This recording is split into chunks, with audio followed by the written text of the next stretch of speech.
YSR Congress party మనుగడకి ఒక సవాల్.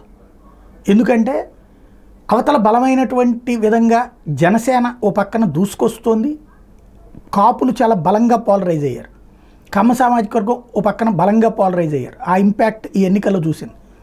సరే, సహజంగా రెండో ఎన్నికలకి క్రిందసారి 2014లో వాళ్ళు జట్టు కడితే తను దెబ్బతింటే 2019లో తిని గెలిచాడు. మళ్ళీ నెక్స్ట్ ఎలక్షన్స్కి గెలవచ్చు అనుకోవచ్చు. కానీ ఇప్పుడు మనుగడకి ప్రధానమైన సవాల్ ఏంటంటే జగన్ తనని తాను సర్వైవ్ చేసుకుంటూ పార్టీని సర్వైవ్ చేయాలి, తనని తాను రక్షించుకుంటూ పార్టీని రక్షించాలి. ఇప్పుడు వైసీపీ వాళ్ళకి సంబంధించి ఎదురయ్యే సవాళ్ళు బోలెడు ఉంటాయి.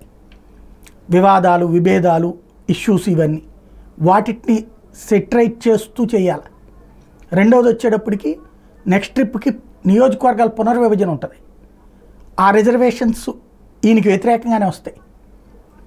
ఈవెన్ జగన్ నియోజకవర్గానికి పులివెందులు లాంటి దానికి ప్రాబ్లం వచ్చిన ఆశ్చర్యపోనక్కర్లేదు, అలాగే పొంగనూరు లాంటి దానికి వచ్చిన ఆశ్చర్యపోనక్కర్లేదు. ఇప్పుడు మహిళా రిజర్వేషన్స్ కూడా పెడుతున్నారు కదా, ఇంక్లూడింగ్ పార్లమెంట్. ఇప్పుడు for example Mithun Reddy continue గెలుస్తున్నాడు, ఆ సీటు మహిళకి ఇస్తే, పొంగనూరు మహిళకి ఇస్తే, అట్లాగే జగన్కి పులివెందులు మహిళకి ఇస్తే, లేదా ఎస్సీకి ఇస్తే అప్పుడు ఏమవుతుంది?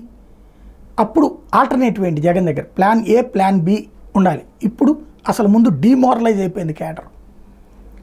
వీళ్ళనందరినీ మళ్ళీ ఉత్సాహం ఇచ్చి పార్టీని నడిపించడం అన్నటువంటిది జగన్ ముందున్న అతిపెద్ద సవాల్.